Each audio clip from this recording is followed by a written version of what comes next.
Welcome to the Your Money Hour podcast. I am your host, Dakota Grady, and I want to say thank you all for joining me today, whether you're in US, Germany, Singapore, or any other country in the world. Thank you for allowing me to speak into your life.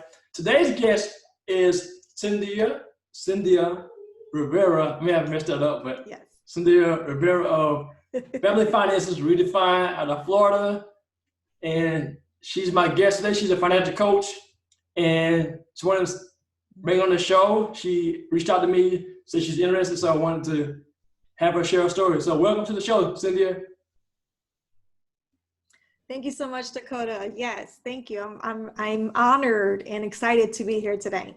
Yes, ma'am. Thank you for reaching out to me. So tell us about what you do, who you are, and how did you get your business started? So again, my name is Cyndia Rivera, and my business is Family Finances Redesigned. And I launched my business back in 2017, and it comes out of a passion from what we experienced, my husband and I, with financial problems, financial struggles. We know what it's like to have to deal with debt collectors calling you, knocking at your door. We know what it's like to have stress in your relationship and in your family due to finances, and seeing what that is doing to a lot of couples today. A lot of families are being torn apart because of finances and not being able to handle their finances correctly, not feeling confident with the way they handle their finances. So I know what that roller coaster of emotions is like. So therefore I can relate with my clients in reference to that. So I'm very transparent with my clients and they appreciate it.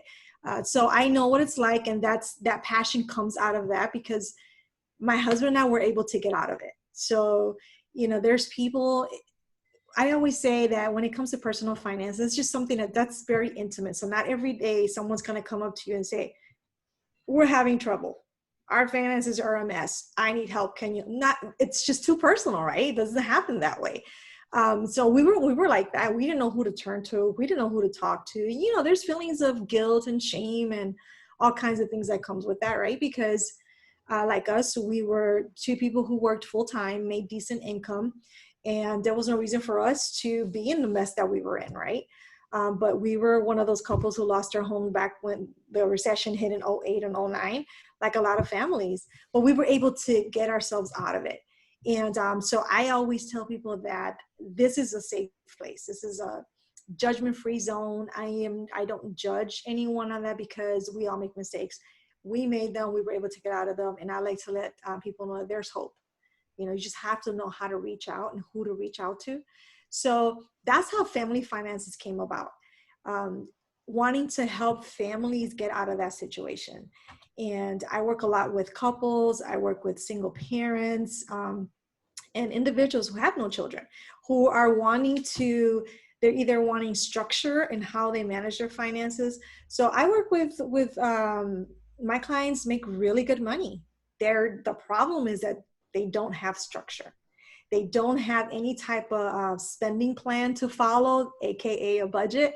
I try to stay away from the word budget because people are scared of that word. They think, oh my gosh, I can't do anything if I'm on a budget. That's not true. So they're wanting a structure. They're wanting to know, okay, what do I do? I have debt. How do I start paying it off? I'm trying to pay, 5 or 6 different things, and I'm trying to pay them down, but I feel like I'm not getting anywhere. So they need someone to help them create that plan.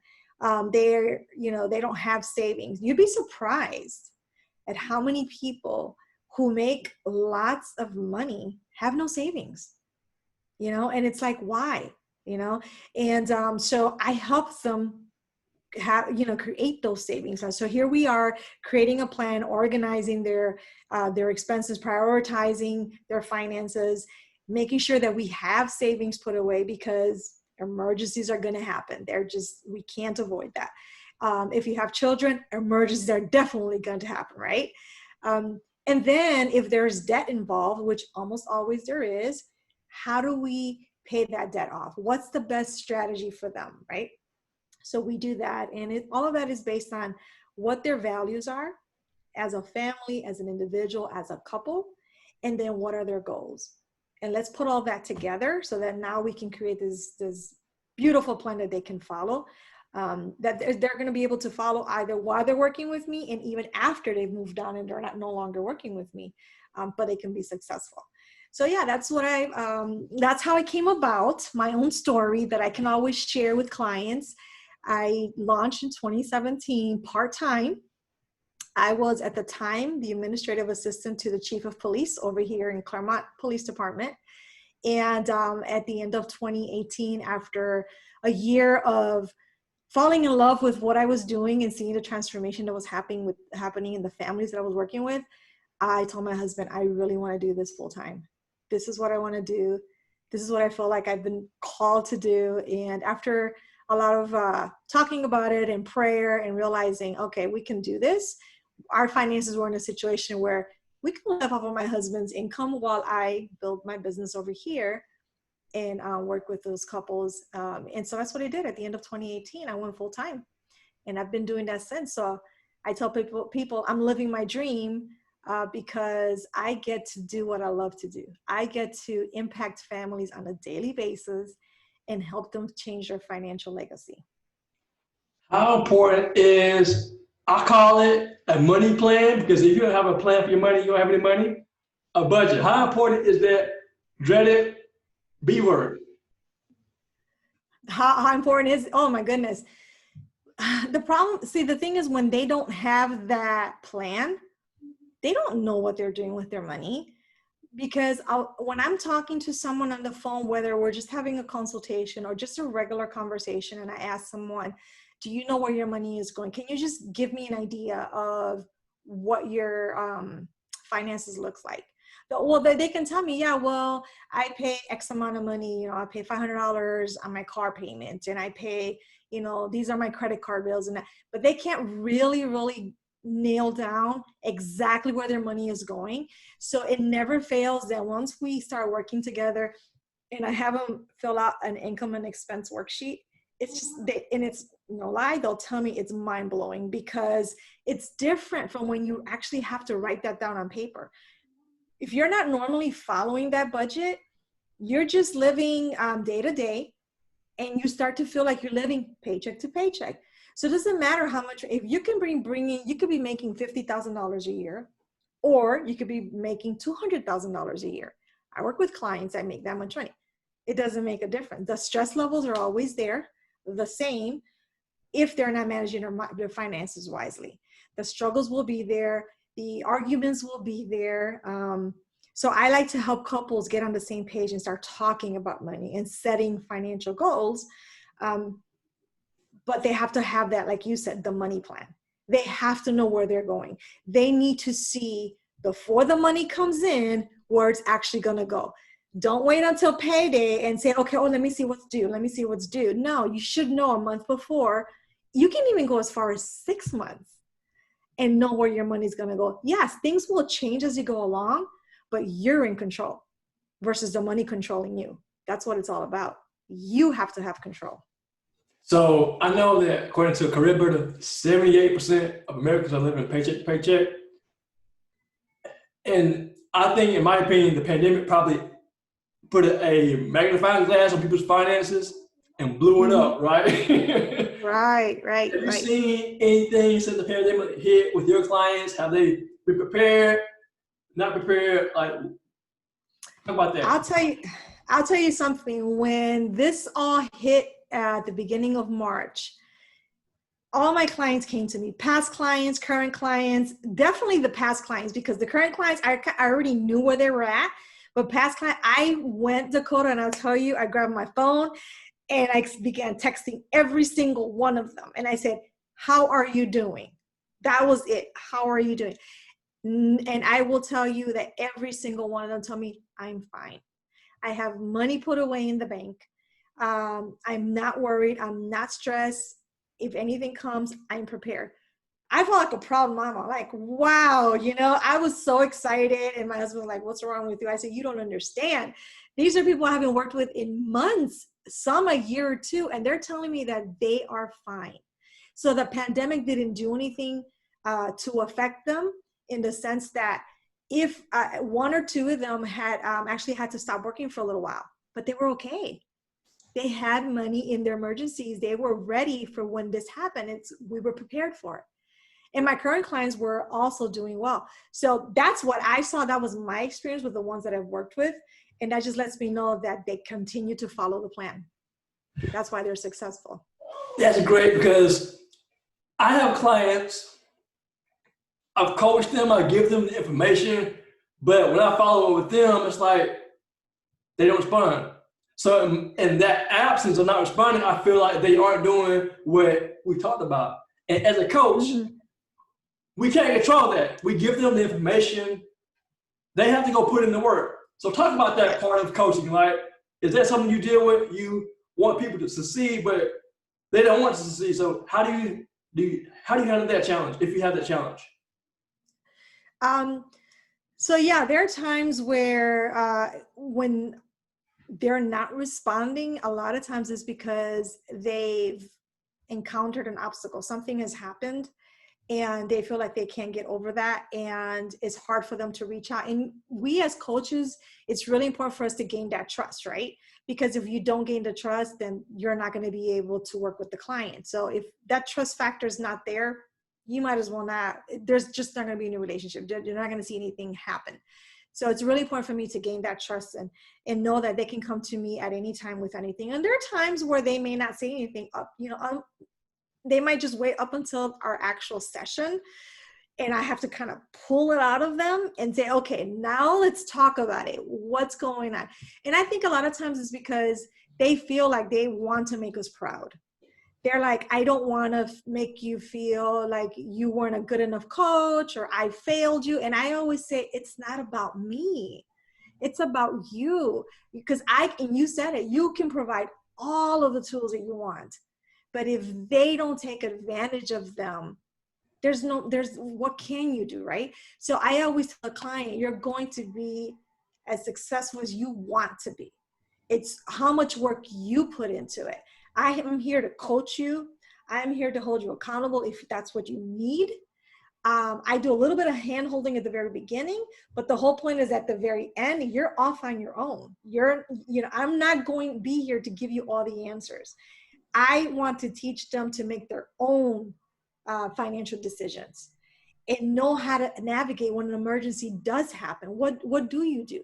So when a client encounters an emergency, all of a sudden, let's just say a $2,000-$3,000 bonus comes in, they'll come in and they'll wait until our session and say, well, this is what I was thinking. I wanted to, go out and I don't know, get a tattoo or something like that, right? Okay, let's revisit what your goals are. And then let's give you some options. I should present 2 or 3 options, and then I'll let them make the decision. I won't make it for them. So it's always putting it back on their plate. Okay, you make the decision, but remember, these were the goals are. So yeah, I think that there are times where they just feel like, okay, I messed up. I don't know how I'm going to get through this. And they don't realize that all you have to do is reach out. We're the coach. We want to help you. It's like a personal trainer, right? You go to a personal trainer, they do this assessment, you tell them all your goals are, and you tell them, in the next 3 months, this is how many inches or how many pounds I want to lose. And they set up this beautiful plan for you, but they can't make you work out. They can't. You can show up to the gym, and if you refuse to work out, they can't make you work out. And right. So you're not going to see the results you want. So you have to put in the work to see the result, but the coach will always be there with you, cheering you on, helping you. And if you're going through something really tough, that's what the coach is for, to coach you. About accountability. How important is that? Because I think accountability, especially when you're single, you need that accountability. When you're married, your spouse should be your accountability. Yes, I said that if you listen to the podcast, your spouse should be your accountability partner. So Cyndia, talk about accountability and how important it is in coaching. Well, I'll tell you that I had a session, because I offer like a 2-hour intensive strategy session. And I had a session with a couple who were following the Dave Ramsey plan. They were following the Dave Ramsey plan. And before our session, I asked them, because they told me they were following a budget every month, but they couldn't they couldn't seem to get, how did they get past what or reach their goals, right? They had goals, but they couldn't seem to achieve those goals. They didn't know what the problem was. So, okay, we had a session, we sat down, we talked. And before that, I said, can you send me a copy of your budget? And they did. Beautiful budget. Honestly, it really was. I mean, I could see when the money was coming in, how much was coming in, where it was going out. I mean, they had it like a month or two ahead. That's great. So we sat down, we had our session, we went through their values, their goals, their income and expense worksheet. We went through everything. You know what the problem was? They didn't have accountability. That was it.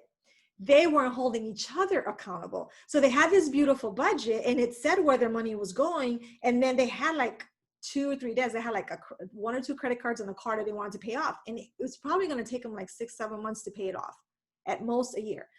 And I said, okay, so you have this beautiful budget. So what happens when all of a sudden there's an extra $300-400? What do you do with that? Well, sometimes I'll want to do something and he'll say, okay, well, go ahead.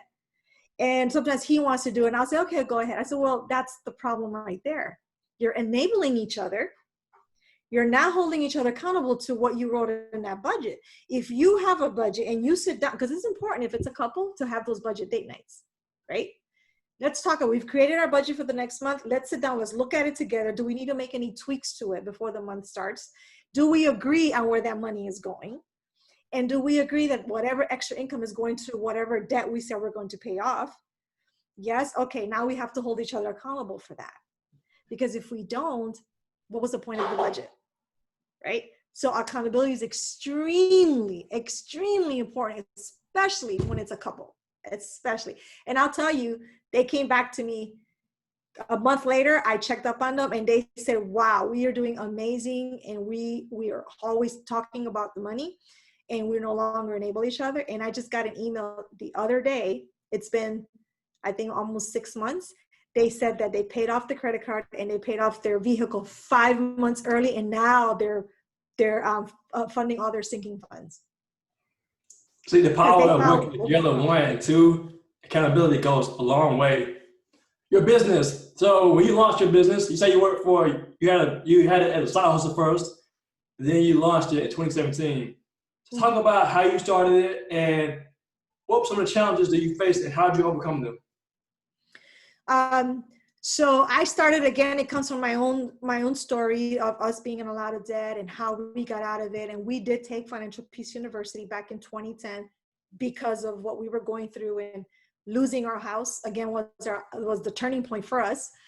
And so everything that I've learned throughout that time and what it did for us and how it changed the dynamics in our own family and our relationship, and how we started to look at money and what's the wise way to spend money and save money and all. That just, it's something that we were able to even show our daughter, who was 16 at the time. She's 28 now, and she doesn't know what debt is, right? So that's like, I love that story to be able to say that. So when I was thinking of launching a business, this is the one area that I was seeing was affecting a lot of couples and a lot of marriages where, it was just, one of the main reasons for divorce is money struggles, right? And it's the fighting about money, not being able to talk and have healthy conversations about money. So in looking like I was at that point in my life where like, I want to do something different. I want to be able to impact families. This was it. My husband was the one who encouraged me. He says, you're always helping people with their finances. Why not go through here? You want to do this. And that's when I found that Dave Ramsey offered financial coach master training. So I went to Nashville, took the course and mentored out here for 3 months. I came immediately, didn't even finish the course when I said I'm launching. And I launched and continued mentoring. I already have my first client, she's still my client today, began working with her, and she's a single mom. And within a year, a single mom of 3, within a year paid off all her debt. Went back to school, finished her AA, budgets, she's just amazing. She's a rock star. And that's how I decided, okay, this is why I want to do this full time, right? So that's how I decided to do what I'm doing. And again, it stems from the fact that I've lived it. therefore I can help others go through and be able to get out of that situation that they're in as well. I wanted to know that there's light at the end of the tunnel, that you don't have to stay this way. You don't always have to fight about money. There's a way to communicate about money, and there's a healthy way to talk about money. So in your business, what challenges have you faced? I guess any challenges that any entrepreneur will face. But I think that for us, for financial coaches, a little harder in the sense that because we deal with finances and it's intimate, we're dealing with personal finances. It's not like a business where if I'm struggling in finances, I can find a business coach and help me and walk me through the systems. This is personal. And it's hard for anyone to come and say, I need help. It's hard for someone. I had someone come to me one time and say, I'm an emotional spender, right? I need help. Not everyone's going to do that. Or someone else say, I'm in my 50s and I have nothing in retirement and I want to be able to retire soon. I can't believe that I haven't put any money away, right? That's something really hard to do. It's not easy to come to someone and say, I'm a mess. So if I want to talk about like struggles in that sense of my business, is probably just at the beginning. Now it's a little different, but at the beginning, people to just come to you and just say, I struggle. But the more they hear about clients who are successful, who have gone through a coaching program with me and are now saving, and imagine, we just talked about the pandemic, and to be able to hear that clients have been able to go through this and have not drowned, right? Because like, oh my gosh, I don't have money. What am I going to do? But that they have been able to have money put away and have been afloat this whole time. The people are more like, oh, okay, well then I need to go find a coach that can help me with that. We're not always the coach for everyone, right? But that's why there's a lot of coaches. There's a lot of financial coaches out there that people don't realize, right? So I want to say that those are some of the challenges that we find. I'm not going to just say, oh, I'm going to walk out the door and someone's going to come to me and say, hey, are you a coach? Because I have troubles. It doesn't happen like that. I wish, right? Because we want to help everyone, but it doesn't happen that way.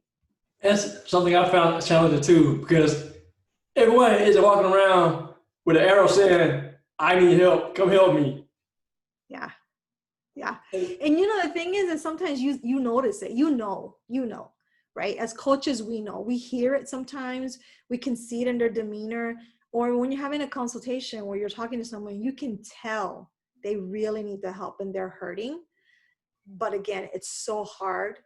And even if they had that discussion with you, sometimes it's still hard for them to just take that leap, because they may look at it like, oh, that's just another expense now.